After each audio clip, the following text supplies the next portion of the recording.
देखिए बजट आज 2022 और 23 वहीं पर पेश किया गया है। वहीं पर वित्त मंत्री जो सीतारमण जी किए हैं, खास करके गुजरात की बात करें, गुजरात चैम्बर ऑफ कॉमर्स के प्रतीक पटवारी जी हैं, उनसे जानते हैं यह बजट कैसा। पटवारी जी, यह बजट कैसा 2022 और 23 को देख रहे हैं? सबसे पहले कहना चाहेंगे कि एक शॉर्ट बजट था पिछले सालों के कंपैरिजन में। उसके ही सामने बहुत फ्यूचरिस्टिक बजट है।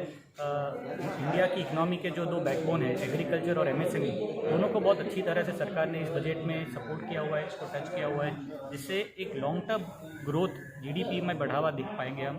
उसी के साथ हम देखना चाहें कि जो न्यू टेक्नोलॉजीज़ हैं, स्टार्टअप, ईवी इकोसिस्टम, उस पर सरकार ने काफ़ी चिंता दिखाई है।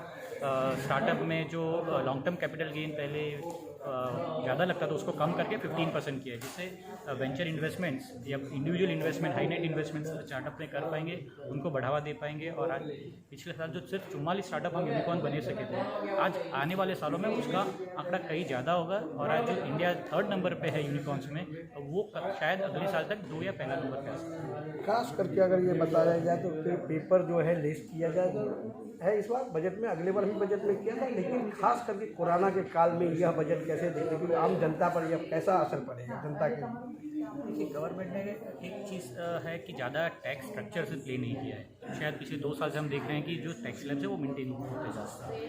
कहीं पे ऐसा था कि जो AOPs हैं, LLPs हैं, पार्टनरशिप फर्म्स हैं, उनको जो अभी 30% टैक्स किया जाता है, वो कम करके 25 एट पार विद कंपनीज करना जरूरी था, जिससे छोटे वर्ग के बिजनेसेस हैं उनको वो सपोर्ट मिलता। पोस्ट कोविड के बाद जो रीडेवलप हो रहे हैं, उनको सरकार तरफ से एक छोटी सहायता मिलती जो उनका हौसला भी बढ़ा सकती।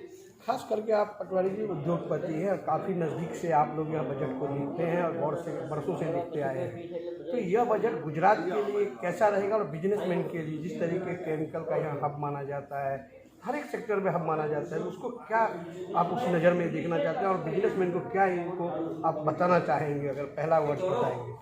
देखिए, बिजनेसमैन के लिए तो कोई भी अपॉर्चुनिटी है, वो एक नहीं होती है, तो उसको ग्रैब करता ही है। और जब यूनियन बजट की हम जब बात करते हैं तो मेरे हिसाब से उसको कभी रीजनल सेंट्रिक नहीं देखना चाहिए, उसको overall holistic view as a country देखना चाहिए। और उस तरह से ये देखना जाए तो गुजरात को डेफिनेटली इसमें भी एडवांटेज है। हमें एक लार्जेस्ट कोस्टल लाइन का एडवांटेज है नेचुरली। और जब हम 25,000 करोड़ का रोड इंफ्रास्ट्रक्चर क्रिएट करने की बात कर रहे हैं, नए 860 किलोमीटर्स के रोड पे क्रिएट की बात कर रहे हैं, 400 से ज़्यादा वंदे भारत ट्रेन की बात कर रहे हैं, और जब BMIC गुजरात से पास होती है तो डेफिनेटली हमें इससे छोटे तबके के लोग जो फुटपाथ पर सब्जियाँ लगाते हैं, जो पान गल्ला लगाते हैं या दुकान करते हैं अपने जीविका जीने के, इसके लिए इस बजट में कुछ दिखाई नहीं दे रहा है, उसको कैसे आप देखते हैं? बजट ओवरऑल कंट्री के इकोसिस्टम को यह देखना है। अब हम जब बात करेंगे कि जो छोटे वर्ग हैं उनको इनडायरेक्टली आपको सपोर्ट करने की सरकार ने इसमें बात की है।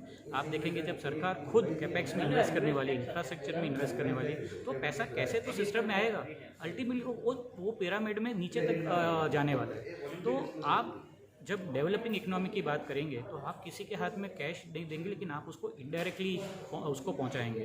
तो ये उसी तरफ का ये एक स्टेप लिया गया है। दूसरी बात, एक वर्चुअल जो है करेंसी और डिजिटल करेंसी को लेकर के क्या कहेंगे? क्योंकि ब्लैक मनी का लगता है, जो वाइट मनी का कोई रास्ता है, अगर इस पर एक पाबंदी नहीं लगाई जाए तो बैंक सेक्टर को। हम कब से एक इंडिया के डिजिटल करेंसी या क्रिप्टो करेंसी की बात चल रही थी।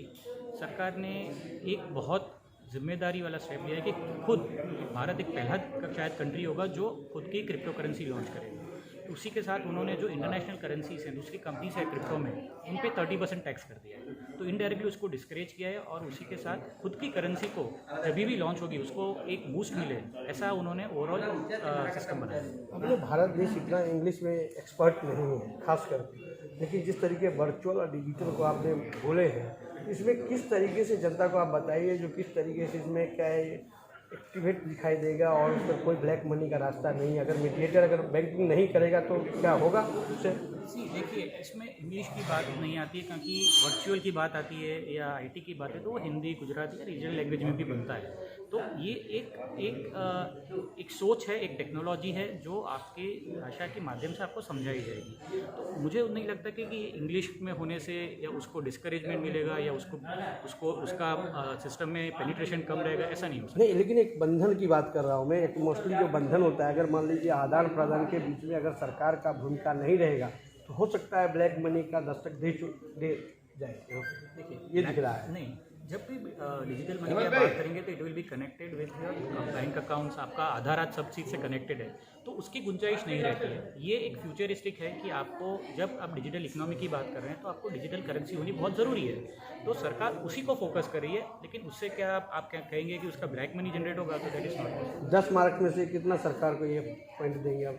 10 पॉइंट में से बजट 10 में तो बजट पे तो किसी को पॉइंट्स नहीं दे सकते हैं, लेकिन ओवरऑल देना जाए तो you can say that it's +8 points to this project. ये थे हमारे साथ जो पटवारी जी, खास करके बखूबी बताए। बने रहिए देश दुनिया में एंड कवरेज के लिए। ललित चौधरी, अहमदाबाद, गुजरात से। ऐसे ही अन्य खबरों के लिए चैनल को सब्सक्राइब कीजिए। खबरों का नोटिफिकेशन पाने के लिए बेल आइकॉन को जरूर दबाएं।